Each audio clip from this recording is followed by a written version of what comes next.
अस्सलाम वालेकुम, नमस्ते, सत श्री अकाल। कैसे हैं आप लोग? उम्मीद करती हूँ ठीक होंगे, खुश होंगे। मैं हूँ हज़ीका अली और आज आप लोगों के लिए आई हूँ एक बहुत ही लशपश सी वीडियो। तो स्टार्ट करते हैं अपनी वीडियो को without wasting any time. So let's start. So video का टाइटल है स्वामी विवेकानंद से जो मैंने सीखा पार्ट 2, मनोज मुंतशिर शुक्ला लाइफ। से स्टार्ट करते हैं।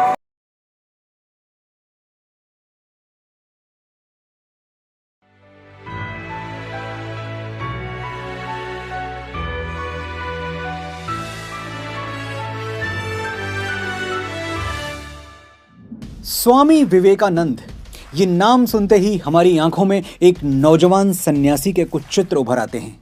वो सन्यासी जिसने गुलाम भारत को आजादी के साथ सोचना सिखाया और जिनके विचारों ने लाखों क्रांतिकारियों को जन्म दिया।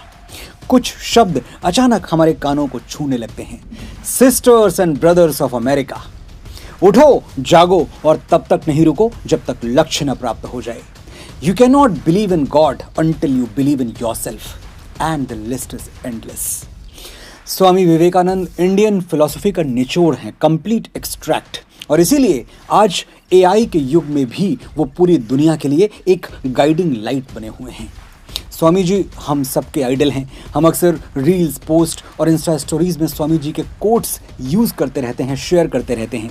लेकिन साइबर स्पेस की प्रॉब्लम यह है कि कंटेंट बहुत ज़्यादा है और उस पर विचार करने का समय बहुत कम। तो होता यह है कि हम शब्दों की भूल भुलैया में अपने मतलब की बातें चुन नहीं पाते। वो थॉट्स जो सचमुच हमें ट्रांसफॉर्म कर सकते हैं कहीं भीड़ में खो जाते हैं, उन पर हमारी नज़र ही नहीं जाती। लेकिन जहां प्रॉब्लम है वहीं सॉल्यूशन भी है। अगले कुछ मिनट्स मैं आपके साथ स्वामी विवेकानंद से जुड़े वो इंसिडेंट्स और विचार शेयर करूंगा जो मैंने सैकड़ों पन्ने पढ़कर क्यूरेट किए हैं। एक एक घटना में आपके जीवन को 180 डिग्री बदल देने का पावर है।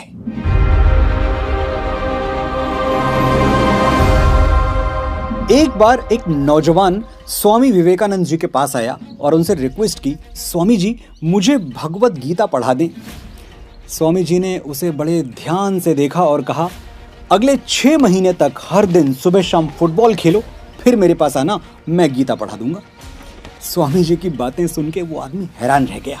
उसने पूछा, स्वामी जी गीता और फुटबॉल में क्या कनेक्शन है? मुझे गीता समझने के लिए फुटबॉल खेलना क्यों जरूरी है?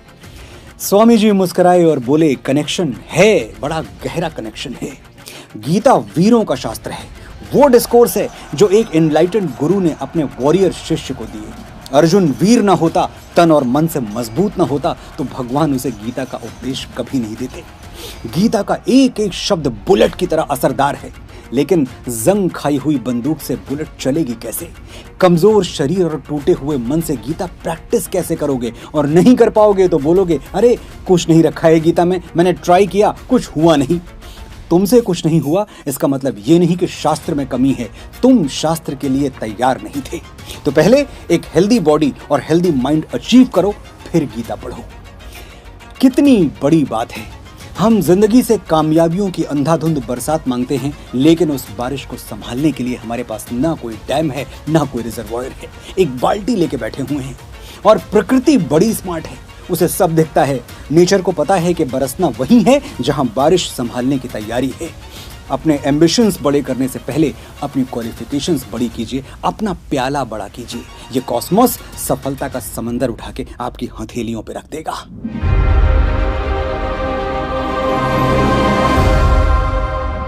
(1893) में स्वामी जी शिकागो गए थे और ऐसा स्पीच दिया था जिसे दुनिया के ग्रेटेस्ट टॉक्स में गिना जाता है।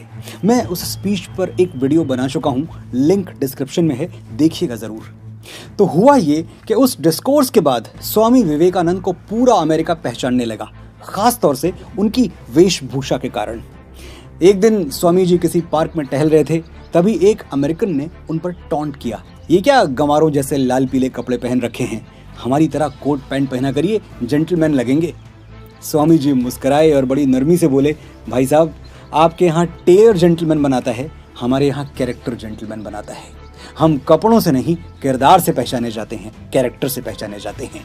हम में और आप में ये एक बेसिक डिफरेंस है और इसीलिए हमारी सभ्यता आपकी सोच और समझ से हजारों मील दूर है। स्वामी जी अक्सर कहा करते थे, आप जैसे हैं श्रेष्ठ हैं, यूनिक हैं, ओरिजिनल हैं।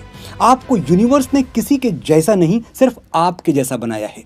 अपनी इंडिविजुअलिटी में विश्वास कीजिए और भूल के भी किसी और से अपनी तुलना मत कीजिए। जिस दिन आप लेफ्ट आउट फील करने के डर से अपने आप को बदल लेंगे, गॉड का बनाया हुआ डिजाइन टूट जाएगा और आप भीड़ का हिस्सा बन के रह जाएंगे। एक बात जो स्वामी जी ने नहीं कही, लेकिन मैं अक्सर कहता हूं, भीड़ के साथ एक ही शब्द जुड़ता है, भाड़। भीड़ के पीछे चलोगे तो भाड़ में जाओगे। इसलिए नेवर फॉलो, ऑलवेज लीड। भीड़ के पीछे मत चलो, कुछ ऐसा करो कि भीड़ तुम्हारे पीछे चले।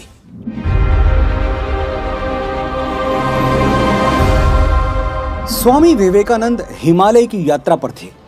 एक दिन पहाड़ की चोटी पर खड़े चारों ओर बिखरी हुई नेचुरल ब्यूटी को निहार रहे थे। अचानक उनकी नजर एक बूढ़े आदमी पर पड़ी जो पहाड़ पर चढ़ तो आया था, लेकिन उतरने से डर रहा था। वो जब गहरी घाटियों की ओर देखता तो घबरा जाता। स्वामी जी उस बुजुर्ग के पास गए और बड़ी विनम्रता से बोले, आप गहरी घाटियां मत देखिए, सिर्फ अपने पैर देखिए, डर गायब हो जाएगा।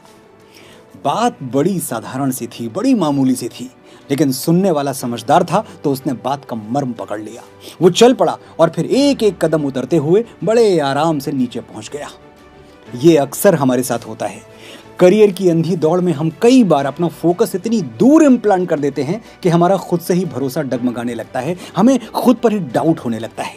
स्वामी जी ने कहा, गहरी घाटियां नहीं, अपने पैरों की ओर देखो, यानी एक बार में एक कदम उठाना है बस। Live one day at a time, put one brick in a day। ईश्वर रोज हमें जीने के लिए सिर्फ एक दिन ही तो देता है, तो उस एक दिन में हम 2, 4, 10 बरस क्यों जीना चाहते हैं? ये तो प्रकृति के बनाए हुए डिजाइन को चैलेंज करना हो गया, और प्रकृति को चैलेंज करके दुनिया में आज तक ना किसी को सुख मिला है, ना सफलता मिली है। अरे छोड़िए ये फिक्र कि सपनों का आलीशान महल कैसे बनेगा। आज सिर्फ एक ईंट रख दीजिए, काफी है। भूल जाइए ये चुनौती कि आपको पहाड़ जैसा सिलेबस खत्म करना है। सिर्फ 10 पन्ने पढ़ लीजिए और उतार लीजिए अपने मन में, काफी है।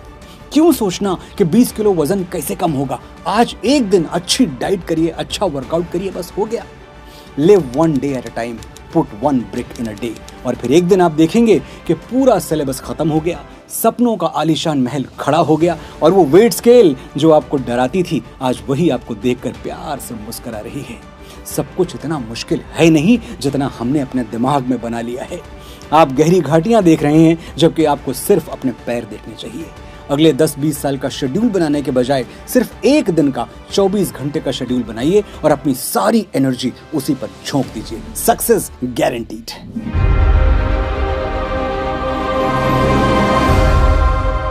स्वामी विवेकानंद अमेरिका में थे। एक दिन किसी पुल से गुजरते हुए उन्होंने देखा कुछ लड़के नदी में तैर रहे अंडे के छिलकों पर निशाना लगाने की कोशिश कर रहे थे, लेकिन हर बार उनका निशाना चूक जाता और वो फेल हो जाते। स्वामी जी थोड़ी देर खड़े खड़े ये सब देखते रहे, फिर आगे बढ़े और खुद निशाना लगाने लगे। एक के बाद एक उन्होंने 12 बार टारगेट को हिट किया, और वो भी 100% एक्यूरेसी के साथ। देखने वाले स्वामी जी के इस टैलेंट से हैरान रह गए। जिन लोगों ने उन्हें फिलॉसफी की गहरी गहरी बातें करते हुए सुना था, उनके लिए ये रूप बिल्कुल नया था। किसी ने पूछ लिया, स्वामी जी क्या आप हर दिन निशानेबाजी की प्रैक्टिस करते हैं? इतना सटीक निशाना कैसे? स्वामी जी ने एक लंबी सांस ली और बोले, प्रैक्टिस नहीं, फोकस। मैं जो भी करता हूं 100% फोकस के साथ करता हूं, इसलिए कभी फेल नहीं होता। आज के इस इंस्टाग्राम युग में हमारा कंसंट्रेशन स्पैन लगातार घटता जा रहा है। हमारी एकाग्रता इतनी कम हो गई है कि हम 2 से 3 सेकंड में रील्स स्क्रॉल कर देते हैं, 10 सेकंड में हम टीवी का चैनल बदल देते हैं, और पल दो पल की मुलाकात में हम सामने वाले को जज कर लेते हैं। घंटों फोकस बनाए रखना तो वो फिक्शनल लगने लगा है। देखिए, मैं ये बिल्कुल नहीं कहता कि आप इंस्टा छोड़ दीजिए या रील देखना बंद कर दीजिए, लेकिन इतना ध्यान जरूर रखिए कि टेक्नोलॉजी आपके दिमाग, आपकी क्रिएटिविटी और आपकी कंसंट्रेशन पावर पर हावी ना हो जाए, क्योंकि सक्सेस का फंडामेंटल रूल है फोकस। जो एकाग्र नहीं हो सकता वो कामयाब नहीं हो सकता। एक अमेरिकन इंडस्ट्रियलिस्ट था, एंड्रू कार्नेगी। जब उसने अपना कारोबार शुरू किया तो वो दौर पूरी तरह से ऑफलाइन था, न गूगल, न फेसबुक, न इंस्टा। उस जमाने में अरबों खरबों कमाने में 20 साल लग जाते थे, लेकिन कार्नेगी ने बहुत कम टाइम में बहुत ज्यादा वेल्थ इकट्ठी कर ली। लोगों को शक हुआ, अमेरिकी सरकार को शक हुआ, तो उन्होंने सेनेट की एक कमेटी बनाई और पूरे मामले को इन्वेस्टिगेट किया कि आखिर बिना कुछ गलत किए इतनी जल्दी इतना पैसा कार्नेगी ने कैसे कमा लिया। पता चला उसके बिजनेस में कुछ भी गलत नहीं है। कमेटी ने पूछा, फिर आपने इतना पैसा कमाया कैसे, सीक्रेट क्या है? कार्नेगी ने बड़ा सीधा सा जवाब दिया, मैं किसी भी चीज पर लगातार 5 मिनट तक सोच सकता हूं। 5 मिनट मैं अपना फोकस जहां चाहूं वहां होल्ड कर सकता हूं। सेनेटर्स को लगा ये क्या मजाक है, 5 मिनट तक एक जगह पर ध्यान टिकाना कौन सी बड़ी बात है। कार्नेगी ने पूरे सेनेट को चैलेंज कर दिया कि आप 5 मिनट अपना फोकस होल्ड करके दिखाओ। टेस्ट हुए और रिजल्ट ये आया कि एक भी सेनेटर 5 मिनट तो छोड़िए 5 सेकंड भी एक जगह पर ध्यान नहीं टिका पाया। इसके बाद सेनेट कमेटी ने कार्नेगी को पूरे सम्मान के साथ विदा किया। ये है ध्यान और कंसंट्रेशन की ताकत। ये थे वो जेम्स जो मैंने स्वामी विवेकानंद जी की लाइफ से चुने। अगर आपके मन में कोई और महापुरुष हैं जिनकी जिंदगी से आप कुछ सीखना चाहते हैं तो कमेंट सेक्शन में उनका नाम लिखिए, मैं अगला वीडियो उन्हीं पर बनाऊंगा। आपने बड़े धैर्य से सुना, बड़े ध्यान से सुना, आपका आभार।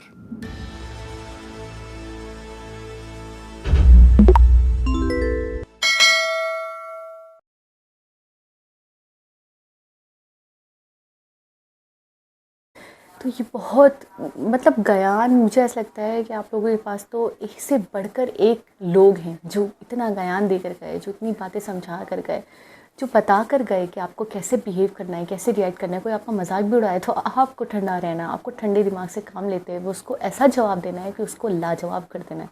विवेकानंद जी की बात मुझे बहुत अच्छी लगती थी कि जब वो किसी को आंसर देते थे तो वो बदतमीज़ी नहीं करते थे।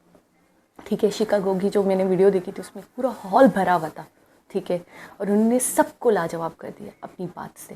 तो वो बहुत मुलायमत के साथ बात करते थे और जवाब ऐसा देते थे कि सामने वाले के पास उसके ऊपर कोई सवाल या उसके ऊपर कोई बात बनती ही नहीं थी, वो लाजवाब हो जाता था, वो मुँह बंद कर लेता था।